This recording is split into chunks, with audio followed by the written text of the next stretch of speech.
actress Jumoke George mo kí yín ipe ẹkú ọ̀rọ̀ ọmọ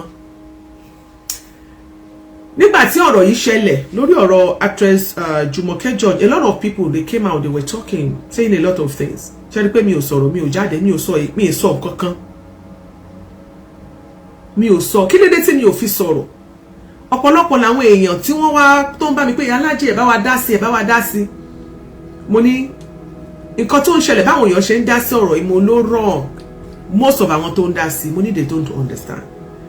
So ẹnìkan pè mí lára àwọn èèyàn wa tó wà lórí ìkànnì yìí tó ń sọ̀rọ̀ tó náà kópa pàtàkì nínú ìrìn àjò yẹn. So ìgbà tí wọ́n sọ pé nǹkan báyìí àwọn máa gbọ́ báyìí pé wọ́n sọ pé irọ́ lobìnrin yẹn ń pa. Mo wá sọ fẹ́ nìyẹn, mo ní ẹ má dá sí o. Ẹ má dá sí ní ọ̀nà yẹn. Wọ́n ní kí ló dé? Mo ní ẹ má sọ bẹ́ẹ̀. Wọ́n ló fẹ́ gbá àwọn èèyàn ní kíríkan. Mo ní ẹ má dá sí ní aspect yẹn. Mo ní ẹni tó bá jẹ́ abíọmọ tó bá mọ nǹkan tí wọ́n pè ní kéèyàn ò bímọ, kéèyàn ò fẹ́ràn ọmọ.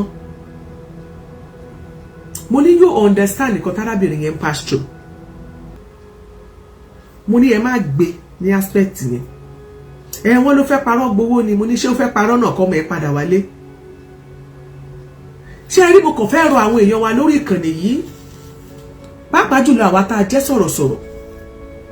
Mo fẹ́ rọ̀ wá ni, mo fẹ́ bẹ̀ wá, ẹ dákun nítorí t'Ọlọ́run. Àwọn báwọn ọ̀rọ̀ kan bá jáde ó dẹ̀ pé àwọn èèyàn ti fẹ́ máa dó nǹkan tí kíní yẹn fi rí máa ní pé mo rí pé ó dẹ̀ pé àwọn kan fẹ́ dójúlé Bíọ́lá èyí ọ̀ka ìyẹn Bíọ́lá Adébáyọ̀. Kíní tó ṣe irọ́ ni ó sì wá gbé kíní kan wá ẹlòmíì ò dẹ̀ lówó kankan tí ó dà ń bẹ̀.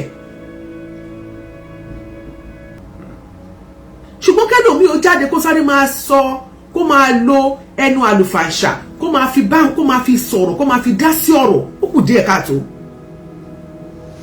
Ẹlòmíì ò ní £1 tó máa fi contribute. Wà á tún wá fẹ́ máa indirectly wá fẹ́ máa discourage àwọn tó fẹ́ ṣe.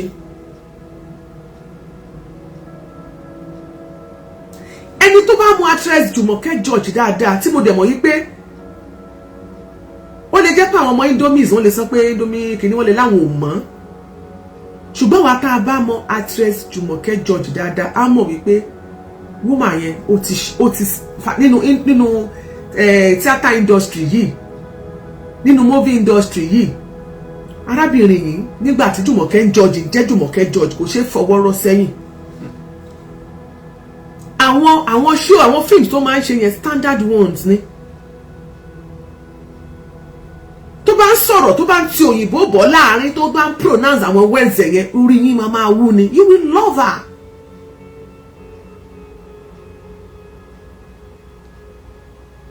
Àwọn kan nírọ́ ló pa ibi báyìí ibẹ̀ kan ló wà kíní kan but the fact remains that pé number one kò rí ọmọ ẹ̀. Àwọn èèyàn ló ń rí ọmọ ẹ̀. Ẹni tó sọ fún mi mo ní kó má bá wọn jáde síta pé kò rí ọmọ ẹ̀ pé ó rí ọmọ ẹ̀. Mo ní ṣe ẹlẹ́rìí ẹ̀ lọ́wọ́. Voice note kan jà rẹ̀ tó sọ pé ṣe ẹ̀ lè sọ fún wọn pé kó wá ṣe mo ní èèyàn ń sunkún pé orí ọmọ. Mo ní ẹ̀yin ò mọ̀ wípé tí ìyá yẹn bá parọ́ àṣírí gan máa padà àtúntọ́ mọ́ máa pariwo pé ẹ̀yin èmi yẹ́yẹ́ mi ò kí pẹ́ yín ni ẹ má máa jẹ́ káyé máa bú mi. Ṣùgbọ́n inú mi dùn bí báwọn nǹkan ṣe jáde tó tí wọ́n ṣe bú Bíọ́lá Adébáyọ̀.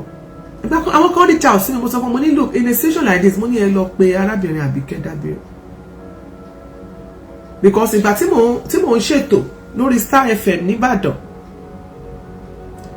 Ọ̀yọ́ state government láyé bàbá wa late governor Abiola Jumoke àwọn ló sponsor program yẹn from the state department kan mò ń ṣe fún nínú secretariat ìgbà yẹn Mr. Makinde àwọn ló gbéṣẹ́ yẹn fún mi nígbà náà. Thank you so much for the gift. It's grace you are here. So, arábìnrin Àbíkẹ́ Dábíró yẹn ó ṣe gidigidi méje yàyà mẹ́fà fún wa l'Ọ̀yọ́ state nígbà yẹn. But true gómìnà làwa fi ní connection. True pàǹjọ́ lóṣèlú. Wọ́n bá wa káwọn èèyàn wá. Tó bá ti dé Ọ̀yọ́ state máa finance wọn, wọ́n máa fi wọ́n sí rehabilitation center, wá fún wọn lówó kan fi bẹ̀rẹ̀ live wọn through department Mr. Makinde yẹn mi rántí department of Mr. Makinde tẹ́lẹ̀ wà lórí show mi mo bí ó ti retire nsìn, but she really tried. Inú mi dẹ̀ ń dùn wípé woman yẹn ṣe dáadáa. Ọ̀rọ̀ arábìnrin padà já sọ́pẹ́, ṣùgbọ́n ìgbà mi máa wà béèyàn bá fẹ́ ṣoore, tá a bá ti ń jáde, tá a bá ti ń fi ẹnu àlùfàǹsà, ẹlòmíì wà yóò ti sá pé àmì ò lẹ́nu mi ni wọ́n ṣe gbà gbòsgbòsgbò nínú pa fẹ́ ṣoore fún yàn. Mo dẹ̀ máa ń ṣàkíyèsí wípé ọ̀pọ̀ ọgbà táwọn èèyàn bá jáde tó bá ṣe gbà gbòsgbòsgbò tó ẹni tó bá fẹ́ ṣoore fún, oore yẹn máa ń padà ní kìmí ni. Nígbà tàǹtí Dúpẹ́ jáyé sinmi tí Bíọ́lá Adébáyọ̀ tó interview wọn, táwọn mọ̀lẹ́bí ẹ̀ jáde síta tó ń sọ pé àìrọ́ ló pa o, ó gbélé o, ó ṣe kíní kan o, tí lady yẹn pariwo, tí lady kan jáde. Ọ̀rọ̀ àǹtí Dúpẹ́ jáyé sinmi padà àjẹsáyọ̀ nítorí pé gbogbo àwọn èèyàn tó wà mọ̀ dáadáa wọ́n bẹ̀rẹ̀ sọ pé àkílédé tẹ́ fi ń ṣe báyìí. Àwọn tó máa mọ̀ nípa story wọn, àwọn tó mọ̀ nípa ìtàn wọn, àwa náà tá a mọ̀ wọ́n, a padà get in touch pẹ̀lú wọn, contact wọn lágbègbè bó ṣe ṣẹlẹ̀, wọ́n kọ́ ṣàṣàlàyé gbogbo ẹ̀ fún amúkan rẹ̀ mo ní ẹ fílẹ̀ ọjọ́ ọ̀rọ̀ tí tó. Ṣùgbọ́n ọ̀rọ̀ àǹtí padà já sí ayọ̀. A ti rí ọ̀pọ̀lọpọ̀ àwọn èèyàn tó jáde tó sọ pé ẹ jọ̀ọ́ ẹ adopt mi, ẹ fi mí ṣọmọ. Mọ́mì wa kan wà níbí, ó wà ní New York níbí, l'Amẹ́ríkà bí ní New York. Woman yẹn sọ wípé òun ò ní ìyá, òun ò ní bàbá, kò lẹ́gbọ̀n kò lábúrò, kò níwájú kò lẹ́yìn, ó lọ́kọ àtàwọn ọmọ. Ó ní Iyalaje ẹ jọ̀ọ́ ẹ connect mi pẹ̀lú Sister Lola, God bless you ma, Winfo. Ó ní ẹ connect mi pẹ̀lú àti Dúpẹ́ jáyé sí mi kí èmi náà lálàbárò, kí n lálàbásọ, ẹ béèrè ọ̀rọ̀ lọ́wọ́ àti Dúpẹ́.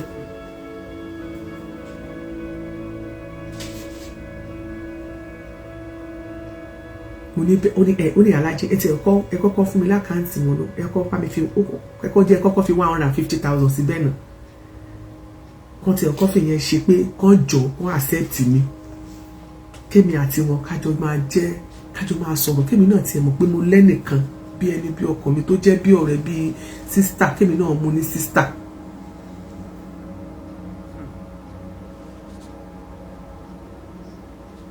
Nígbà tí Bíọ́lá Adébáyọ̀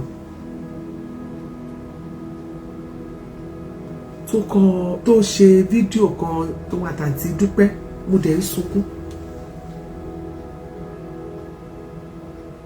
tó ń kọrin kíní kan my mama o, kíní kan sí my mama, àbí kíní, mo ti gbà bó ṣe máa ń kọrin yẹn sí my mama báyìí. Tí àǹtí Dúpẹ́ jáde síta, tí mo rí pé láti orí dé ẹsẹ̀ tó match ni same ni pẹ̀lú Bíọ́lá Adébáyọ̀. Ó introduce àǹtí Dúpẹ́ jáyé sí mi pé ìyá òun, tó nígbà tó fẹ́ fi yẹ ẹ̀rọ mo rò pé ó fẹ́ mú ìmọ̀ mi Dúpẹ́ jáyé sí mi ló jáde síta. The first time tí mo wò omi yọ lójú mi, inú mi dùn jù ní ẹkún ayọ̀ mi. I was so happy for àǹtí Dúpẹ́ jáyé sí mi. Ọ̀rọ̀ Dúpẹ́ jáyé sí mi padà já sọ́pẹ́, padà já sáyọ̀ ni. Àwọn tí wọ́n ti ń pè fún movie kìíní sí nínú movie tí wọ́n ti ń pè sí fún fi ní Dúpẹ́ jáyé sí mi bá jáde síta, inú mi dùn jù, omi yọ lójú mi, torí mo mọ àǹtí Dúpẹ́ gidi gan ni. Àwọn èèyàn gbìyànjú láti tẹ orí ògo àti ìbà gbòógbòógbò, ṣùgbọ́n lọ́wọ́ fà lọ́wọ́ sókè. Mọ́mí Jumoke George, mo bá yín yọ̀, mo bá yín dúpẹ́.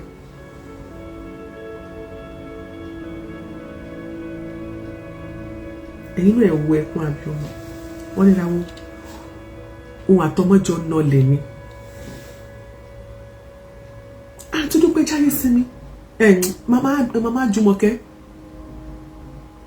àìsàn tó ń ṣòbìnrin yìí wàláì àìsàn ọmọ wà ńbẹ̀.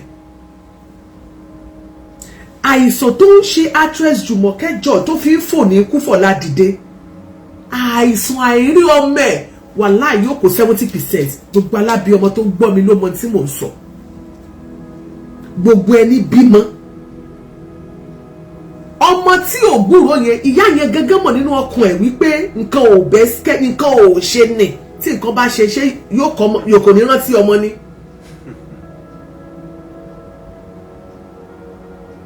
Ṣé kò ní rántí ọmọ? Ẹni kí ìyá má síkì.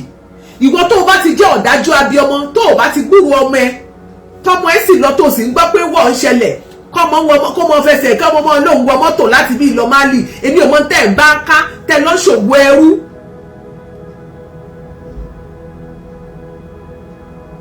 Àìsàn tó ń ṣe Jumoke George, àìsàn àìrí ọmọ ẹ̀ ó kó 75-80% ti bẹ́ẹ̀ tẹ́ ẹ̀ bá mọ̀, tẹ́ ẹ bá gbọ́ àbẹ́ ẹ̀fẹ́ dáhùn. Téèyàn bá bí ọmọ wàhálà ẹ̀bẹ́ yìí. Jésù gan sọ wípé òun ní àgùntàn 100, ìkan sọnù ó lòun wà lọ. Abọ́sìgọ̀ sí ẹni bí méjì kò rí kan mọ́ láti bí ọdún 4. O kò sí pé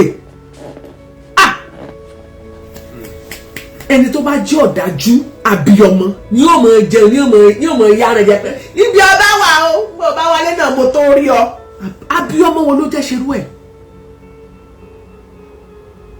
Bó o bá rí àwọn ẹgbẹ́ ẹ̀ gan àbáwọn ọ̀rẹ́ ẹ̀ wàá rò tó tún wà àwọn ọmọ ẹ̀ báyìí, wàá máa rò pé wọ́n náà irú kí wà ní gbogbo ilé báyìí. Àdúrà òbí ni pé káwọn ọmọ kí wọ́n ṣe kí wọ́n dàgbà, kọ́mọ tójú bọ́. Ọmọ tó bá sì ń kọ́mọ tiẹ̀ tìyá ẹ̀, ọmọ náà ò tí ì tójú bọ́ pé kọ́ máa bá ń bọ̀. A fool at 40 is a fool forever. Bó lè ìyá ó ṣe wá bí ọmọ tọ́mọ ti wá pé 40 years of age, tí ìyá ò rí sójú tó tún kọ́mọ sílẹ̀ tí ò dẹ̀ wẹ̀yìn wò. Ẹ̀dẹ̀ ní kírù ìyá yẹn kó máa sùn kó máa hanrun, ẹ̀dẹ̀ ní kírù ìyá yẹn máa dùn ní gbogbo ìgbà, ẹ̀dẹ̀ ní kó máa rẹ́rìn ní gbogbo ìgbà. Ajẹ́ni tó bá sọ bẹ́ẹ̀ kò kí ń ṣàbíọmọ. Ọ̀dájú abíọmọ abíagbá ni wọ́n ń perú ẹ̀. Irú nǹkan báyẹn máa ń dá àárẹ̀ síyàn. Kò dìgbà tẹ́ni yẹn bá dàgbà, àárẹ̀ àgbà àdébàní torí gbogbo àkọ́kọ́ inú ẹ̀ ò lè dùn. Ẹ̀ẹ̀kejì ìrẹ̀wẹ̀sì ọkàn. Ìrẹ̀wẹ̀sì ọkàn ìfúnpẹ́ a máa ga nítorí ìrònú láàárọ̀ lọ́sàn-án lálẹ́. Wàláhì bó jẹun ẹ̀yìn ẹnu ní ọmọ ọgbà kò ju ọdún, kò lè ṣe ara ẹ̀ lóore, kò lè ṣe láǹfààní. Ìfúnpá kan máa ga tó ṣe ń gbà báyìí ní ọmọ lọlẹ̀ torí tó bá gbé kanlẹ̀ lẹ́ẹ̀kan náà tó rò lọ gbogbo pàǹtí ẹ̀bìrẹ̀ bíi 4 ó mọ̀ jábọ́ lára rẹ̀ lẹ́ẹ̀kan ni. Bí gbogbo yín bẹ bá kóra yín lọ tẹjọ́ ń sọ̀rọ̀ tẹjọ́ rẹ̀ tó bá kẹ́ wàláhì ọkàn rẹ̀ ò sí ní nǹkan tẹ́ ẹ sọ tó bá já bí ọmọ. Ìgbà tẹ́ bá ní mọ́mí kìíní kan ní ṣé nǹkan tẹ́ ẹ sọ nǹkan tá a sọ kọ́ ni ẹ wo ẹ má bínú jáde àbí o ẹ̀rín ni ó fi ṣe pákéjì. Ẹ lè máa bẹ́lọ̀ mi sọ̀rọ̀ kó máa sọ lọ́gbọ́n ní ó ga o àbí o ẹ ṣe bèèrè lọ́wọ́ ẹ̀ pé àbí kí ni àbí o tó sọ yẹn àbí kí ni. Ọkọ ò sí níbi tẹ́ ẹ wà ló ń jẹ́ bẹ́ẹ̀. Tẹ́ ẹ bá bèèrè lọ́wọ́ ẹ̀ pé kí lẹ sọ kò lè rántí mọ́, ẹ lọ bèèrè lọ́wọ́ àwọn abíọmọ. Bó bá ń báyọ̀ náà sọ̀rọ̀ lórí fóònù tó bá ní ẹ̀kọ́ ọjọ́ mẹ́ta kìíní kan yìí kan ṣé kìíní kan ọ̀gá àbí o àmàdúpẹ́ àbí o tó ń sọ wàláhì ó fẹ́ kó kúrò lórí fóònù ọkàn ẹni yẹn ò sẹ́tù.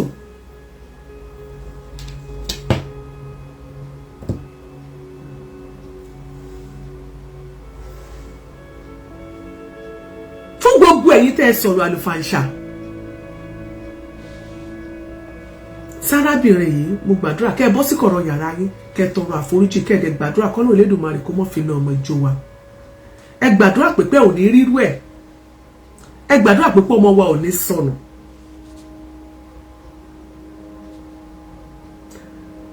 Màmá wo olóyè Àbíkẹ́ Dábírí, God bless you ma, ẹ ṣé gan ni. In tó kù báyìí òun náà ni pé kọ́lọ́ Elédùmarè kò bá wa jẹ́ kọ́mọ náà máa wá nǹkan díẹ̀díẹ̀ tí ó máa ṣe. Tá a bá ń sọ fún yín pé kẹ́ jókòó sí Nàìjíríà ò dá, Nàìjíríà ò dá, Nàìjíríà ò sùn aláwọn kan wà tó ibi àwọn ibì kan wà tó burú jù bí lọ. Àwọn ibì kan wà tó burú jù orílẹ̀-èdè Nàìjíríà tá a wà lọ. Èmi ò gbọ́ rí téèyàn máa wà nínú ìlú kan wọn ò ní access phone.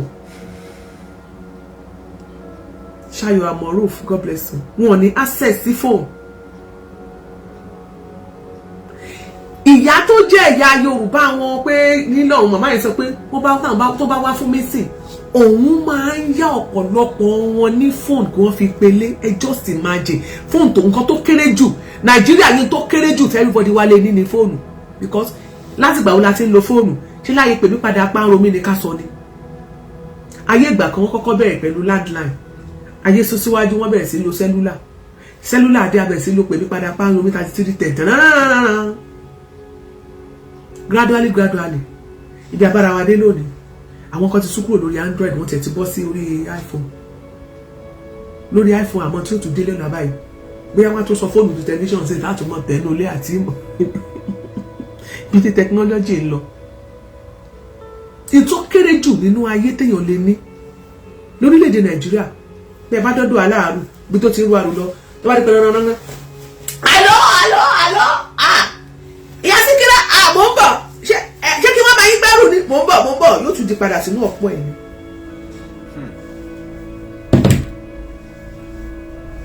Lọ sórílẹ̀-èdè tí wàá ṣẹ̀ṣẹ̀ lọ máa kíù tẹ́ ẹ máa bẹ̀rẹ̀ pé ẹjọ́ mo fẹ́ pélé ṣáyé nìyẹn kéèyàn máa pélé ó máa gbúrò ọmọ fún ọdún 4 ẹ̀dẹ̀ ní kó mọ sùn kó mọ ọrùn jẹ́ ká máa so ìgbà tí ọ̀rọ̀ yẹn wá padà ṣẹlẹ̀ mo wá padà pè kan lára àwọn tó ti pè mí mo ní ẹ pẹ̀lẹ́ṣẹ́ tí wá gbọ́ nǹkan tó ṣe lónìí Alájẹ mo ní kí n pè yín padà ní pé ẹ ṣe mo ní kí ló dé ó nítorí pé ẹ̀yin lẹ̀ tí jẹ́ kí n jáde kí n sáré máa sọ gbùdùgbùdù mo ní mo sọ pé ẹ yára láti gbọ́rọ̀ ẹ lọ́ra láti fèsì nítorí ó ti involve pé kò rí ọmọ fún ọdún 4 ó mú àárẹ̀ bá ọkàn mi tó dàbí ọmọ lèmi náà kéèyàn máa rí ọmọ fún dídí ọdún 4 yóò sunkún kíkorò wọn ló ń ṣe drama pẹ̀lú kó tó sun èèyàn rọ́mọ pẹ̀lú fọ́dún 4 kó wá máa rẹ́rìn èmi ò mọ bóyá kó máa rẹ́rìn ẹ̀ẹ́rìn ń sìn ẹ fún actress Jumoke George ẹ fún lóṣù 3 ẹ máa rí pójú ẹ máa gún régé padà ẹ máa rí pójú ẹ máa wálẹ̀ padà ṣe rí oorun tí obìnrin yẹn máa sùn lẹ́nu àná sóní yìí ogun á mọ̀ nínú àgọ́ ara gan àgbà ìwòsàn kò dá kéèyàn mọ́ máa rẹ́rìn kò dá kínú èèyàn mọ́ máa dùn kò dá kí ẹ mọ̀ wípé ọgbẹ́ wà nínú ọkàn fún pé ó ní wound in the heart kì í ṣe wound rú yẹn kì í ṣe hóòrú àìsàn ọkàn àìsàn tó ní ẹ wò ọkọ ẹ máa wúwo ni òun ló máa jẹ́ kí gbogbo máa weigh ẹ̀ down òun ló máa jẹ́ kó máa ní ìfúnpá nítorí pé kò sí ayọ̀ nínú ọkàn yẹn ayọ̀ yẹ kó máa wà nínú ẹ̀dá ènìyàn òun ní ìwòsàn nínú ara láti inú ara wá síta ẹ rí i pé ìwòsàn ńlá máa dé gbogbo oògùn tí wọ́n bá ń lò fún arábìnrin yẹn sìn a máa ṣiṣẹ́ lára ẹ̀ ẹjọ́ torí tọ́lọ́run ẹ jẹ́ ká mọ̀ bá ṣe máa dá sí àwọn ọ̀rọ̀ tó bá ti ní í ṣe pẹ̀lú then Biola she's really trying. Biola, I want to give kudos to you. Thank you so much and God bless you. More grace. You are doing wonderful. You are doing well. Mo dẹ̀ gbàládùra pé lórúkọ Jésù àti wá àti ìdílé ẹ ò ní sọnù ò ní sọmọnù ò ní rárìn nù tọmọtọmọ. Mo wá gbàládùra ṣé gbogbo nǹkan tó ń ṣe ó ń tú ọjọ́ alẹ́ ìṣẹ̀lẹ̀. Yorùbá ló bọ́ wọ́n ní àṣesílẹ̀ làdébọ́ àní àbọ̀ wá bá. Mo gbàládùra pé ojú owó ò ní pọ́n ẹ̀ ojú rere ò ní pọ́n ẹ̀ Biola Adébáyọ̀ Biola Iyalaje, God bless you. Thank you so much. Tudiola ọ̀pọ̀lọpọ̀ àwọn èèyàn ń bú ọmọ yẹn wọ́n ló dájú oríṣiríṣi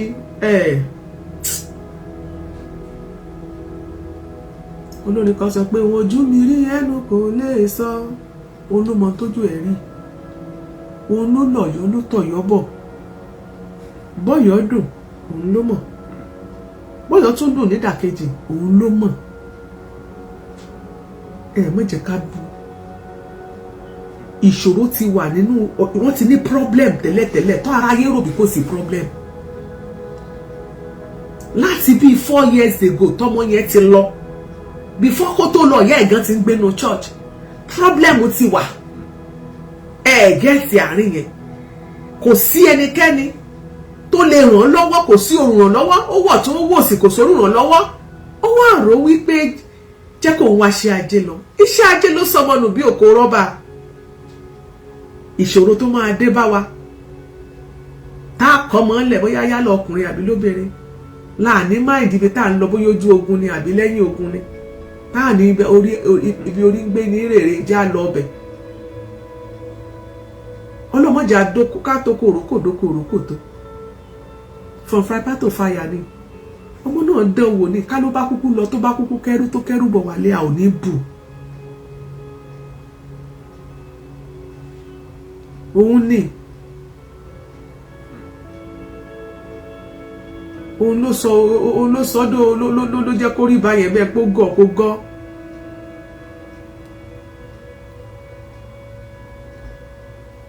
Dákun nítorí tọ̀lọ̀ ìwọ̀n bá ní ká bú ọmọ náà mọ́ wọ́n lọ dájú ni kò dájú ni ṣó easy ni. Ká ló bá ń rọ́wọ́ mú lọ sẹ́ni tó ń róúnjẹ ń jẹ tó ń bú àwọn ọmọ ẹ̀ tó ń rí fáwọn ọmọ ẹ̀ ṣó máa lọ ni. Ọpẹ́lọpẹ́ social media ló jẹ́ kí wọ́n ṣàwárí ẹ̀ ní orílẹ̀-èdè Mali tí wọ́n lọ gbé fóònù ló bá pé ó yá wọ́n ti gbé fóònù wọ́n ti gbé píṣù ẹ̀ káàkiri lórí social media. Àwọn kan sọ pé níbo ló ti wá rí bá sọ̀rọ̀ ṣèbí bí ẹlẹ́yin ẹ̀ka ló ń pè níbo ló ti wá rí fóònù tó fi ń sọ̀rọ̀. People don't even understand, you can't even add 1 + 1 together. Ẹ ti gbọ́ voice note obìnrin tó sọ pé ọ̀dọ́ ni wọ́n ti ń pè òun máa bá wọn wá síta. Àwọn èèyàn dẹ̀ ti pariwo ní tó wà ní Mali wọn ni wọ́n máa wá jáde. A lot of people are just saying a lot of things. Mo kàn wò wọ́n ni pé well ìlú gángan nílé ayé o tó bá kọjú sẹ́lẹ̀ kó máa kẹ́yìn sínú mi. Ọmọ náà wá bẹ́ẹ̀ ni mọ́mí mo ráyè Olúbùnmi. She went to look for greener pastures. Ọlọ́run kò sẹ́ni tó máa dé bá tí ò ní sọ pé òun náà fẹ́ gbìyànjú. Ṣé bá ráwọn tó wà Kútọ́nù àwọn kan máa fi inú abúlé sílẹ̀ bóyá lóńdó lẹ́kìtì ní Kogi ní Iléṣà ní gbogbo ibi tó bá wà nílẹ̀ Yíbò lọ́nà wọ́n wá láwọn wá sílùú Èkó báwọn wá ṣe ajé lọ. Bẹ́ẹ̀ náà ni àwọn tó wà ń lu Àbújá lónìí ẹlòmíì wá ṣe ajé lọ débẹ̀ nàìjẹ́ lọ́bẹ̀ wọ́n ní wọ́n ti gbé federal capital kúrò lẹ́kọ̀ọ́ Àbújá ló tún wà bóyá ọjà Àbújá tún ṣe dáadáa oníkàkùn ìbò lágbàlẹ́ tí ẹja lọ gbúgbe ẹja lọ bárabá ẹja lọ bánábá ẹja lọ màṣá ẹja lọ kíní oníkàlùkù lọ. ṣùgbọ́n gbogbo bá bẹ̀rẹ̀ yẹn ni wípé inú mi dùn ayọ̀ mi kún. So I want to say a big congratulations to mommy actress Jumoke George pé ẹ kú rere tẹ́tí ẹ̀rọ ọmọ yín sójú tó sì wá ló délé pé inú mi dùn tí ọmọ náà kì í ṣaláàbọ̀ ara tí ì ṣe pé bóyá ọ̀tá ẹ̀ kan ti gé lẹ́sẹ̀ ó lójú ogun wọn ti ọ̀tá àbọ̀ àṣetá ìbọn kò bá ọ̀tá ẹ̀ pé wọ́n gé lẹ́sẹ̀ àbójú ẹ̀ ọ̀tá ẹ̀ fọ́ ọ̀pọ̀pọ̀ ó délé pé complete. Owó ni òmùdé mọ̀mọ́ wa owó ń bọ̀ ìyá yẹn owó ṣe ń sọ̀rọ̀ pé kí ni mo ṣe fún ẹ ṣé mo ṣẹ̀ ẹ́ ni tí bá ṣe ò dẹ̀ dáríjì mi tó dẹ̀ ṣe báyìí fún mi mọ tójú wọn ti rí. Tọ́ èmi àti yín ẹ jẹ́ ká máa dúpẹ́ tiwa ni o ká tún máa báwọn náà dúpẹ́ tiwọn pé ọ̀rọ̀ wọn padà dayọ̀ padà já sọ́pẹ́. So lórí ọ̀rọ̀ yẹn ọpẹ́ la mú wá lórí ọ̀rọ̀ actress Jumoke George. So mo dẹ̀ fẹ́ fi àsìkò mo fẹ́ fi rọ gbogbo ẹ̀yin tí ẹ jẹ́ oní tíátà ẹ dákun nítorí tọ́lọ́ nígbà tí màmá ti rí ọmọ rẹ̀ báyìí ẹ rí pé ara màmá máa le ìrìn tí ò lè rìn gbogbo àwọ̀ ká tó ti sodo sínú ayé nígbà ẹgbẹ́ màmá yẹn gan ìmọ̀ pé kò ní lè free kó máa jáde ayé òbù ẹni tó bá ń wọ́ ọmọ tó ń wọ́ ọmọ ẹ̀ báyìí kò gbọ́dọ̀ múra kó wẹ́ gẹ́gẹ́ jù má ní ẹ̀rọ pòlù kò rọ́mọ láti ẹnu èrè ẹ wọ aṣọ gẹ́gẹ́ kò gbọ́dọ̀ bóúnjẹ sínú abọ́ kó máa jẹ kó lébi ń pa kó sáré máa kó jẹ wá ní bó ṣe ń jẹun gàkíàgàkíà kò rọ́mọ ẹ ọmọ ẹ bóyá mi tó wà kò bómi mú o mọ̀ páyé ilé ṣá tó bá rẹ́rìn jù ìwé náà rẹ́rìn kò rọ́mọ ẹ bèrè lọ́wọ́ ẹ kò rọ́mọ ẹ ọmọ ẹ bóyá ó ti sọnù àbọ̀ bóyá ọ̀tá ẹ ti kú pé kò mọ nǹkan kan o bí ó bá gbé gbá kò ní ṣe kò ní mọ̀ gbé wọn á yín mú sí wọn á fi bú ṣùgbọ́n ọmọ aláìbínú ayé ńlá wa ṣùgbọ́n ọmọ ẹ̀dá ní gbogbo wa ṣùgbọ́n ọmọ ádámọ̀ ní gbogbo wa ọmọ ádámọ̀ àforí hurun. Lórí ọ̀rọ̀ Eleha Yorùbá ló bọ̀ wọ́n sọ wípé tí tó bá gbà lọ ó yẹ kó gbà bọ̀. Ṣé mọ̀ wípé níjó ní gbogbo wa rí tí wọ́n post sórí TikTok ló ti kọ́kọ́ wáyé kó tó rí pé gbogbo àwọn app yòókù náà gbogbo wa náà bẹ̀rẹ̀ sí gbé cha lọ́kùnrin lóbìnrin tá bẹ̀rẹ̀ sí gbé lọ bọ̀.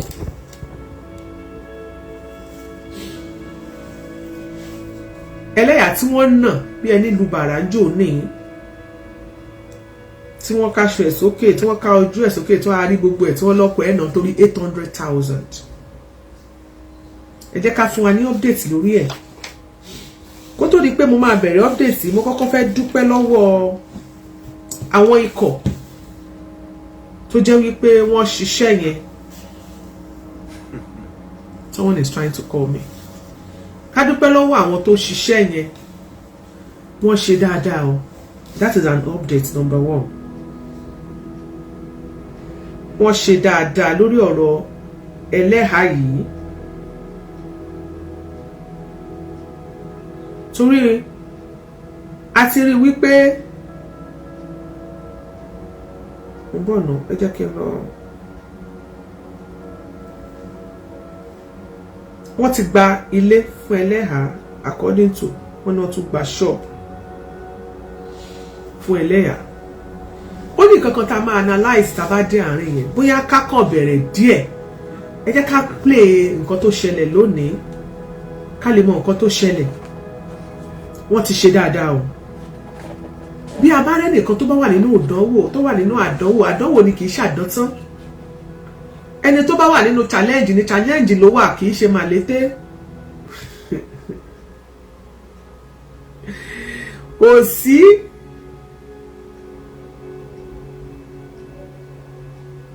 Kò sí ẹni tó wà nínú ìṣòro kan lónìí. Tí a bá rally round ẹ̀ bí ìgbẹ́kẹ́ ti ń fọwọ́ tilé gbígbẹ́ àláàmù ti ń fọwọ́ tògiri a rí pé irú ẹni náà at the end of the day ó máa dúpẹ́ ó máa ní testimony. Nígbà tọ́rọ̀ yìí ṣẹlẹ̀ máa rí pé àwọn àfáà kan àwọn mùsùlùmí wọ́n kóra àwọn kan lọ síbẹ̀ wọ́n lọ torí 800 naira 800,000 naira ni 800 naira ni o torí 800,000 not naira no 1,000 kẹ̀ mo dúpẹ́ ọlá torí 800 naira ni àáfàá ni ọkọ ẹ ṣe nà làáfàá ṣe nà bámúbámú 800,000 kẹ̀ 800,000 kẹ̀ 800 naira ni o wọ́n fi 1,000 sí o. Okay, ṣé mo sọ ṣé 1,000 ni mo sọ ni naira ni o kì í ṣe 800,000 bí a slip of tongue ni o jágbé mo bá sọ 1,800 naira ni mà.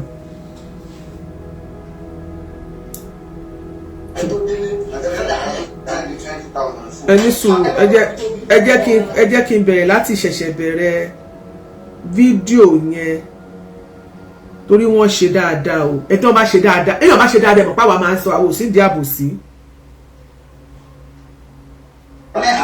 Níbo ló la fà dé dúró báyìí àwọn ayé fẹ́ mọ̀. Ayé fẹ́ mọ̀. Ṣùgbọ́n kẹ́nà kí wọ́n máa lọ máa ṣẹ́ẹ̀kì máa sọ̀rọ̀ kan ṣàkà tó gbọ́dọ̀ ẹ̀ka tó fi ní gbogbo sá. Lórí ọ̀rọ̀ èyí tẹ̀ fọ́mẹ̀tì gba àǹfààní náà ìyàwó ẹ̀ àṣọyẹ kó máa rí bẹ́ẹ̀. Tóra nínú àti báyìí títì ènìyàn afẹ́nígbà kọ́ ní ẹ̀ka ìbílẹ̀ rẹ̀ kí lè wò táwọn fi ní ìyàwó ẹ̀. Oh, okay, it's 800 naira. God bless you. 800 naira. Okay, you said 800,000. 800,000 come. Go la fa àti 800,000. Ẹni tó jẹ́ pásítọ̀ náà ìyàwó ẹ̀. Ẹ ṣé jàre. Thank you so much for the correction. Àṣẹ pásítọ̀ náà ìyàwó ẹ̀ bí òun yọ orúkọ pásítọ̀ kù ní orúkọ ẹ̀. Ó tọ́ sí pé ìwà yẹn. Nǹkan tí wọ́n ń sọ láàrin yẹn ni wípé bọ́lọ̀ bá ṣẹlẹ̀ àfá o kíní kan mùsùlùmí kan o ìmáàmù kan o kíní kan wọ́n ní rárá ká mọ̀ máa ṣe ká mọ̀ máa káwọn èèyàn pọ̀ báyẹn tó lóòótọ́ dẹ̀ ni kò tẹ́ni tí ìlú ìyàwó ẹ̀ o kì í ṣáàfà nìkan nílùú mọ̀lẹ́ àwọ̀ ẹ̀ ìmáàmù ìlú ìyàwó ẹ̀ pásítọ̀ ìlú ìyàwó ẹ̀ díkì ìlú ìyàwó ẹ̀ wòlíì ìlú ìyàwó ẹ̀ babaláwo náà mọ̀ ìlú ìyàwó wọn kò sẹ́ni tí ò lè lùyàwó wọn eléégún àmọ́ lùyàwó ẹ̀ so kò síbi tí ò lè ṣẹlẹ̀ sí èèyàn ní gbogbo wa ṣe understand ẹ̀sìn tá à ń sìn òun kọ́ la máa fi judge irú àwọn èèyàn báyìí bọ̀ àwọn kan tó ó kàn máa ṣẹlẹ̀ sí ọ̀nà wọn sọ pé ṣé nítorí odidi pastor odidi ìmáàmù kíní kan odidi àfà tá a bá yọ orúkọ kíní oyè tá a fún wọn nínú ẹ̀sìn tá a bá yọ kúrò èèyàn ẹlẹ́ran ara ni gbogbo wa kò sẹ́ni tí ò lè ṣàṣìṣe so ẹ jẹ́ ká gbà bẹ́ẹ̀ lóòótọ́ ní point 1. ẹ̀sìn ò tí ì gbà lọ́wọ́ ẹ̀tọ́ ni. bẹ́ẹ̀ ni accepted ìjẹ́ èèyàn ló ṣe pàtàkì. ẹgbẹ́ àwọn èèyàn ti ọ̀fọ́ ẹ̀dá báwo ni ṣe ṣe tó torí ẹni tá a trọ́ọ̀sì ní kọ́nà ní kàdé lọ́wọ́ bàbá èló ni wọ́n fún ẹ̀dá ẹ̀dá náà máa sọ̀rọ̀ ìsìlẹ̀ abẹ́wọ́n tí mi sì fún báyìí wọlé sáà. bisimilayi wa salatu wa salamu ala sayyidina muhammadu wa alihi wa sahbihi wa sallam lẹ́gbà tí a kí ọlọ́run ọba tí gbogbo kíkí tọ́ sí ọba tí ọpẹ́ yẹ lẹ́yìn ẹ̀ atọ́rọ ike àti ìgbẹ́fà ní sọ̀rọ̀ lẹ́yìn ìgbà yẹn gbogbo ẹ̀yin olólùfẹ́ ọlọ́run ẹ̀yin olólùfẹ́ Islam tó dé gbogbo ìgbà tí a bá ti ké sí yín ìgbó náà ni ẹ máa jẹ́ pé àkí ẹ̀yẹn náà ọlọ́run bá wa kí yín ju bí àwa ṣe ń kí yín lọ. ẹ̀yin ló máa tẹ̀síwájú orúkọ tèmi ni Tèmídé Sulaiman Owólabí báwọn èèyàn má sì wá ládùúgbò ayé mà níjọ́ yẹn mo sọ pé mo jẹ́ ọ̀kan nínú òṣìṣẹ́ agbóhùnsáfẹ́fẹ́ lórí rédíò àti orí tẹlifíṣàn bẹ́ẹ̀ náà ni orí ẹ̀rọ ayélujára náà ní àyè ní máa fa ẹ̀mí ọ̀rọ̀ ògùn lórí ọ̀rọ̀ Eleha tí àwọn ṣètò wa lè wọ́n náà ayé nígbà tí wọ́n gbé wọn wá sókè tí wọ́n sọ fún wa lọ́jọ́ yẹn a pèpè ìrànlọ́wọ́ fún Eleha a lè ju iye wa lẹ́yìn ìgbà yẹn wípé Eleha kọ́ ni wọ́n sọ pé bísẹ̀ bí ilẹ̀ Eleha kọ́ ló fẹ́ fira rẹ̀ gba owó ìṣẹ̀lẹ̀ ló ṣẹlẹ̀ o tí ó fi di pé àbùkátà sì ká kóbìrì mọ́rọ̀ Eleha pé ó ní ìrànlọ́wọ́ tá a bá wo ìpìlẹ̀ ìṣẹ̀lẹ̀ gángan àwọn ọ̀jọ̀gbọ́n tá ní àròjì Ibrahim Babatunde àìní náà bí àìní àfà ó bí àìní Eleha ó bí tá àfà bá ní ibi ìjẹ̀mú rọrùn Eleha náà ní tiẹ̀ náà tó náà fi kún tí a mọ̀ pé mo ní máa jà sí 800 naira so àti kọ̀ǹdíṣẹ́ tẹ̀lé àwà nípa ìlera wọn gbogbo àwọn ìjẹ́ yìí òun ló bí àwọn ìṣẹ̀lẹ̀ yìí. ọ̀nà bí tá à ń lọ ni pé lẹ́yìn ọjọ́ yẹn tá a bẹ̀rẹ̀ sí ní pépè owó àkọ́kọ́ tó kọ́kọ́ wọlé is 50,000 naira níjọ́ tá à ń ṣe fídíò yẹn lẹ́yìn ẹ̀ arún 1,000 arún 3,000 arún 5,000 arún 10,000 báwọn kò ṣe wọlé kélekèlé bọ̀ a dúpẹ́ lọ́wọ́ yín nípa wípé a ti ẹ̀pẹ̀rún ẹ̀jẹ̀ wa lórí Islam ọlọ́pàá sàmọ́ jẹ́ pé ẹnì kọ̀ọ̀kan yín náà títí di àsìkò tá à ń sọ̀rọ̀ lọ́wọ́lọ́wọ́ yìí ó yẹ pé láti bí ọjọ́ 5 sẹ́yìn àbí jù bẹ́ẹ̀ lọ ní owó ti stop tí àti kánsẹ́ndì owó kankan mọ́ àmọ́ títí dijọ́ tí owó stop tá àti rówó lọ́dọ̀ ẹnì kankan mọ́ owó tá a padà rẹ̀ jẹ́ 700,000 naira. eléyìí tọ́jú wípé a lérò pé ó yẹ kó jù bẹ́ẹ̀ yẹn lọ torí gbogbo ẹ̀yin ọlọ́lá pọ̀ nínú ayé ẹ̀yin tẹ́ nítara ẹ̀sìn ó pọ̀ nínú ayé a lérò pé ẹ kó jù bẹ́ẹ̀ yẹn lọ preparation wọn fẹ́lẹ́ hà ó pọ̀ ju iye yẹn. to be candid láàrin yẹn kò yẹ kówó yẹn jẹ́ 700,000 ó yẹ kí owó yẹn kó ṣe kíni káwọn èèyàn kó gbá kán ṣùgbà Eleha lóòótọ́ nítorí nígbà tí ìṣẹ̀lẹ̀ yẹn ti ṣẹlẹ̀ a ti rí pé ẹ̀yin Muslims ẹ̀yin mùsùlùmí kan pé bàbá wa ní nígbà táwọn kan wọ́n ti lọ àwọn àfáà kan ti lọ síbẹ̀ wọ́n ti tètè lọ torí wọ́n fẹ́ kí àwọn èèyàn tójú bọ kéèsì yẹn mo understand òun náà ló jẹ́ káwa náà sí gbà pé ẹ jẹ́ káwọn bọ́ ṣe máa ṣe let them handle it ó ti ní ṣe pẹ̀lú ọ̀rọ̀ àfáà kó má dàbí pé bí a torí pé àìṣe mùsùlùmí bóyá a fẹ́ máa drag wọn a fẹ́ máa tẹ̀ sí wọn lójú ní a fẹ́ máa ṣe gbá kan rárá bí yóò bá ṣe nǹkan bí ajígini àrìngele tó bá tí ò bá wúrú wà yẹn kò sí nǹkan tí mo fẹ́ jáde láti tẹ̀ sí lójú sí ajígini náà ò dẹ̀ ṣẹ̀ mí mọ́ sìn ọlọ́run èmi àti ẹ̀ ṣì máa di pàdé ẹ má wọrí nǹkan tí orúkọ yẹn ò kàn lè kúrò ní ajígini àrìngele wọ́jà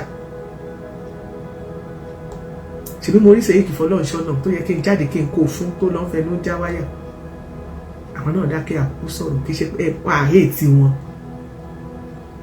mi ò ṣáà dráàkì ẹ̀ tó sọ pé àná bí ìjẹ gbèsè tó fi kú lórí pé àṣọ àdáhùn kankan àṣọrọ̀ sí wọ́n ṣe ń dragẹ̀ àwọn òṣà ní ká bá dájọ́ ẹ̀ àwọn mùsùlùmí ni wọ́n á yanjú ọ̀rọ̀ wọn láàrin ara wọn. ìgbà tọ́rọ̀ náà ṣẹlẹ̀ mọ́tòrò ní í ṣe pẹ̀lú obìnrin pé àwọn èèyàn sọ̀rọ̀ àwọn èèyàn jáde adẹ̀dúpẹ́ lọ́wọ́ arábìnrin tó kọ́kọ́ post ẹ̀ sórí TikTok God bless you ẹni tó kọ́kọ́ post fídíò yẹn òun ló jẹ́ kí ọ̀nà láàfẹ́ nìyí.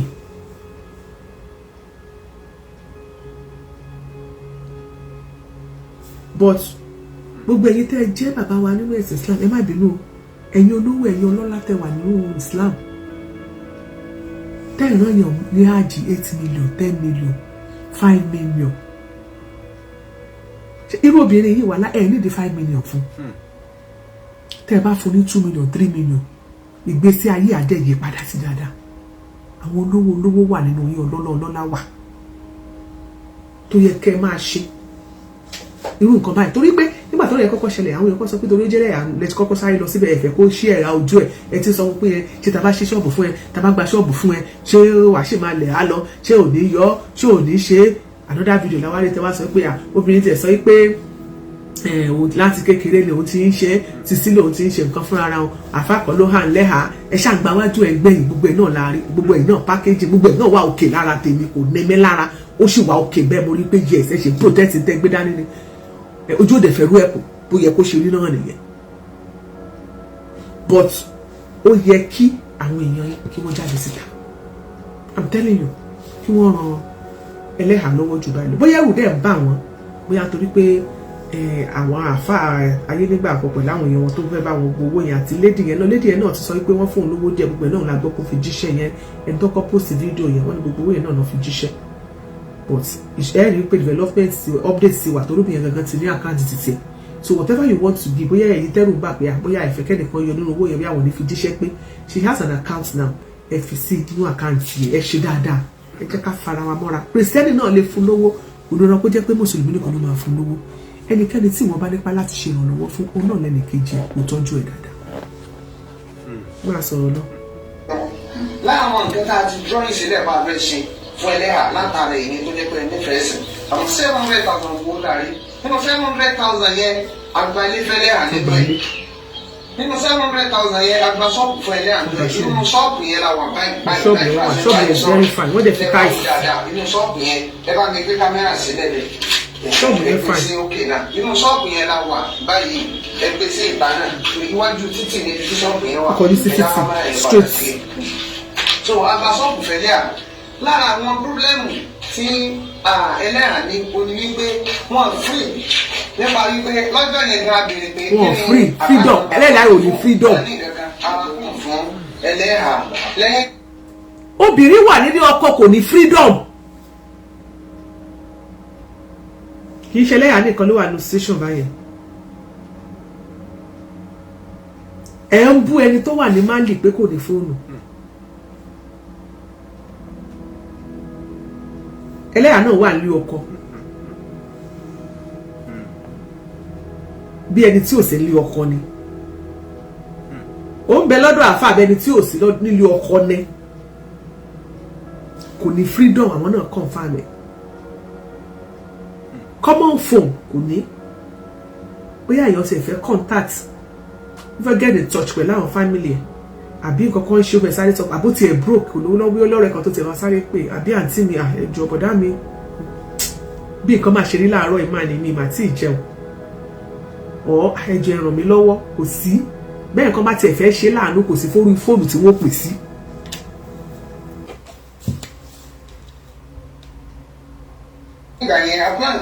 wọ́n ti ra fóònù fún.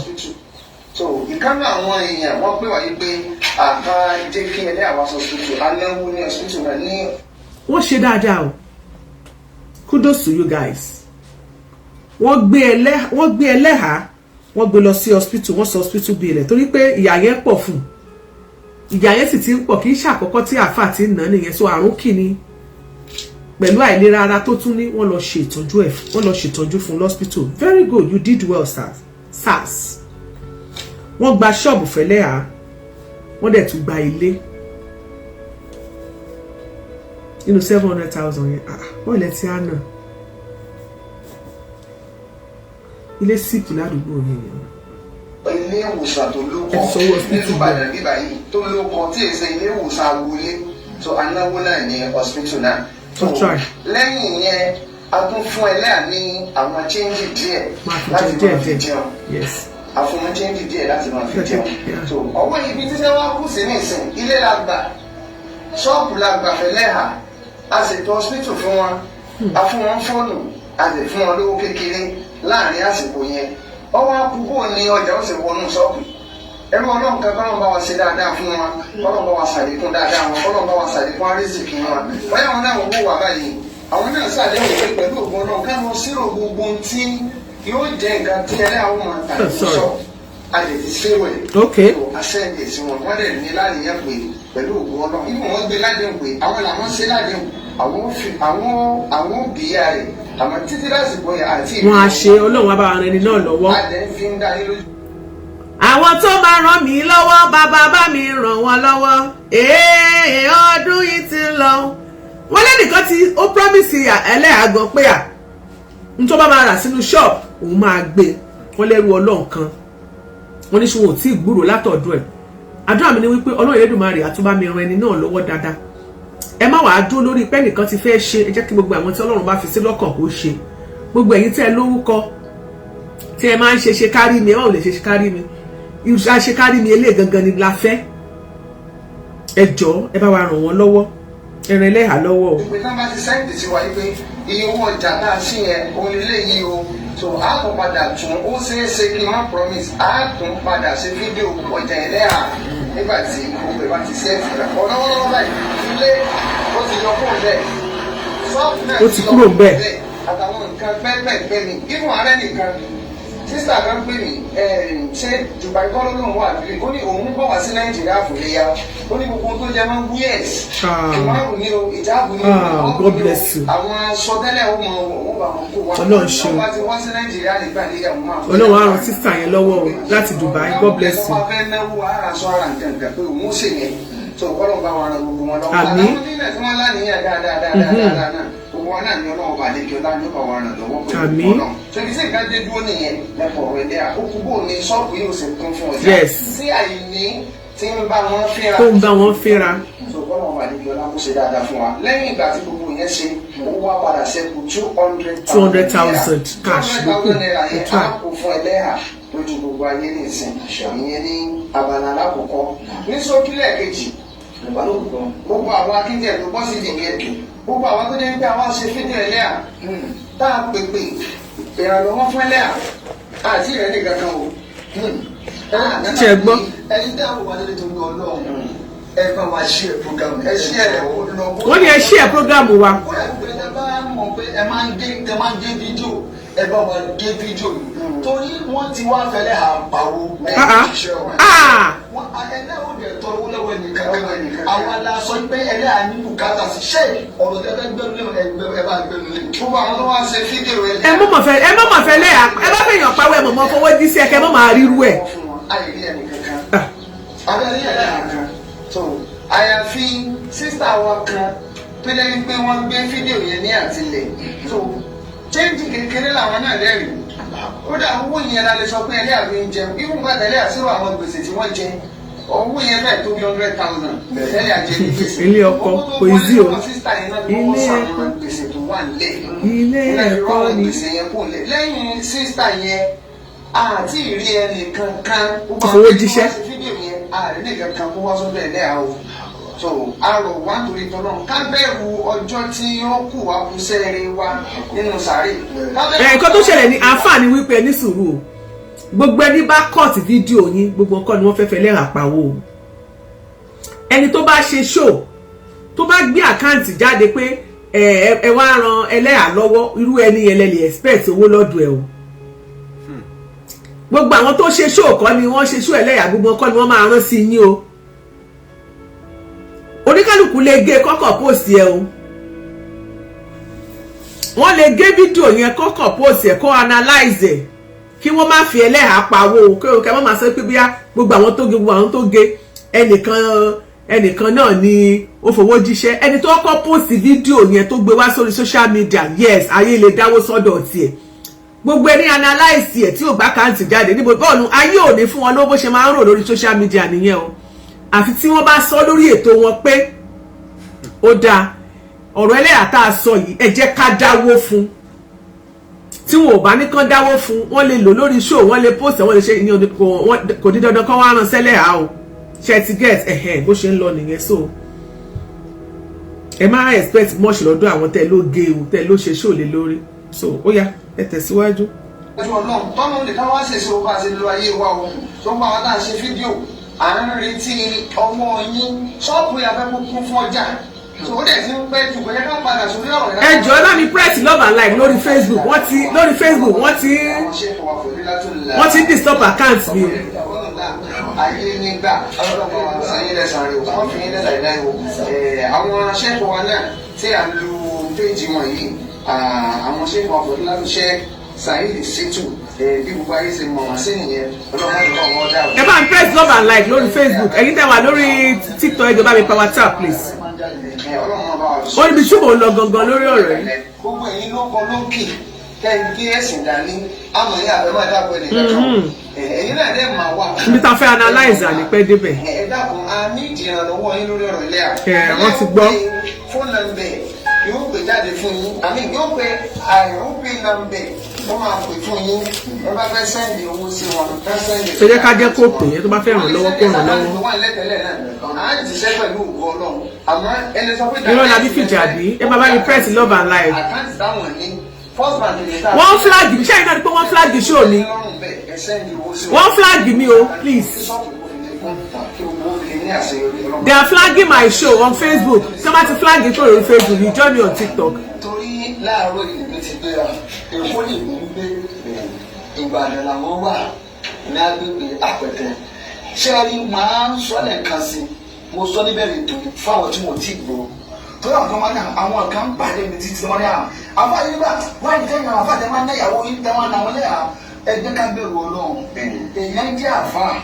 Èèyàn jẹ́ pásítọ̀ àbí ọjọ́ normal person ordinary person. We are still coming back to that.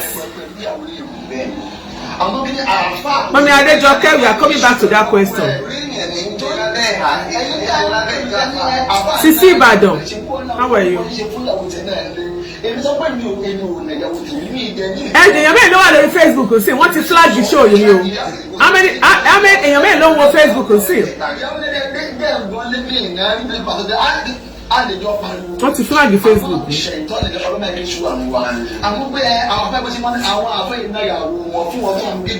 Tó ń gbègbè kúgbè tó ń wíwèé kúwèé.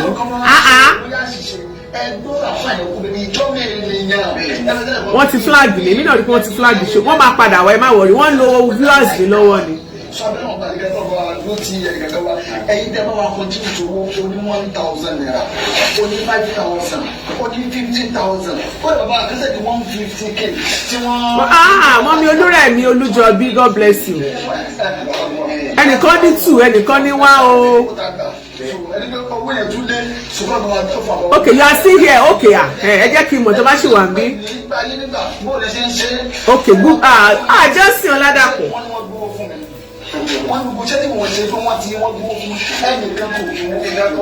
Question tí mo ń lọ.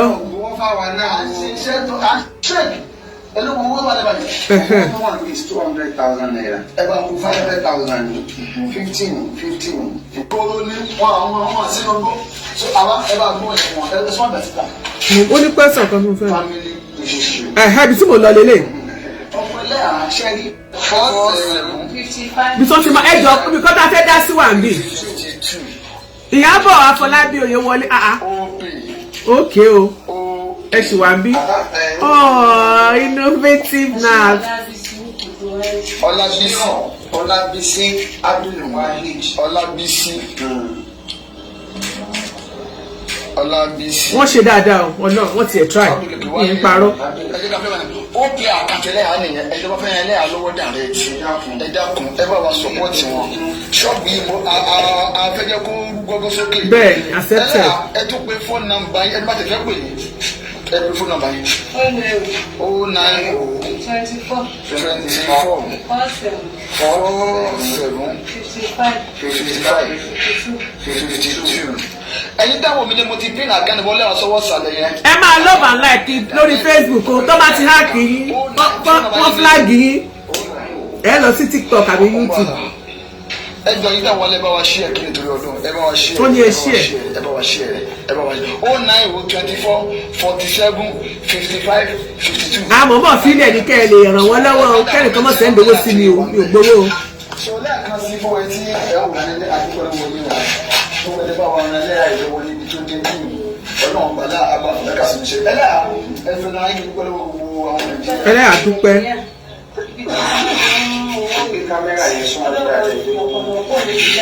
àmì o bí tá a lọ à ń bọ̀ ó kù ìṣẹ́jú kan o. Akànfẹ́, God bless you. Ọlọ́run àwọn ìyá mi lọ́kùnrin lọ́gbẹ̀ẹ́ tí wọ́n dúró tì mí. Ọlọ́run àmì bá gbogbo àwọn náà lẹ̀. Àmín. Tí àwọn kò yé dojú, ilé wọn náà lè dáàbò, àwọn náà lè rí èso. Gbogbo síbi tí àṣẹ tọ́, ibi tí èmi bá dé, tó bá ti dé báyìí. Okay, I'm saying Olúfúnkẹ́ ẹ ṣé mà. Oṣù Ṣeyẹ Martins. Wọ́n náà máa ṣe dáadáa tó wọ́n gbìyànjú gan-an. Ọlọ́run kọ́ wa ń dó tí wọ́n. Àmín. Wọ́n gún yàrá. Nígbà wọn bí wọn tí wọ́n ti gbà jẹ́ ọ̀la lọ́wọ́. ẹ̀yà ṣíṣe ẹ̀ṣẹ̀ ẹ̀ṣẹ̀ ẹ̀ṣẹ̀ ìṣókè bọ́lá ẹ̀yà fi ẹ̀yìn dáwọ̀ mi ní ẹ̀ṣẹ̀ ẹ̀ṣẹ̀ sọ̀rọ̀. pẹ̀lú wọn fẹ́ pè wá o lè fẹ́ béèrè kankan tó ń wẹ lójú o lè fẹ́ ṣe o lè fẹ́ sọ kankan. ẹ tètè bí tá à ń lọ àyìn àfẹ́. àkáàdì nàmbà ti tèmi náà àmì fóònù nọ́mbà ni o. fóònù nọ́mbà máa ń pè jáde àwọn náà pè fóònù nọ́mbà tí wọn àwọn náà pè jáde so ẹni tẹ́ bá fẹ́ béèrè lọ́wọ́ wa tí ò yé yín ẹni pè é free o ẹ free kéèyàn béèrè tí ò yé yín wọ́n sàn fún kó má máa gbégbé kú gbé lọ wàláì. kéèyàn béèrè tí ò yé yín ó sàn ju kó máa sọ nǹkan tí ò yé lọ. abẹ́ sọ̀rọ̀ ọ̀pọ̀ ẹlẹ́ àwọn àbọ̀ ẹ̀ mọ̀ lọ. 76951692 08076951692 ó náà ní WhatsApp number ní WhatsApp mi náà lẹ́ẹ̀kan sí tó lọ àfẹlẹ́ àpàwọ́ ẹlẹ́ àṣàfihàn pàwọ́ abẹ́yẹ tọrọ lọ́wọ́ wa ẹlẹ́wọ̀ tọrọ lọ́wọ́ wa rẹ̀ ni o. lòó dìjà sístáǹtì. ó jẹ ká fún ẹlẹ́ àìlè nǹkan ọlọ́run dẹ̀ sọ wípé káwọn ẹni kí wọ́n sọpọ́tì wa àdúgbò lọ́wọ́ yìí. bẹ́ẹ̀ tiẹ̀ fi pa wọ́n ìgbé kẹ́kẹ́ àdìkáyé lẹ́wà ti dà ewu ní. tọ́ fún ìṣẹ̀wò sílẹ̀ ha yìí ìní atẹ́lẹ̀ ha yìí rí pẹ̀lú òkú náà wàá kẹ́kọ̀ọ́ tó kù láyé. àmín. ẹ̀yin àfa ẹ̀ láìpẹ́ mọ́ ṣe pé ẹ̀ ń ṣe pé ṣẹ́pì gidi.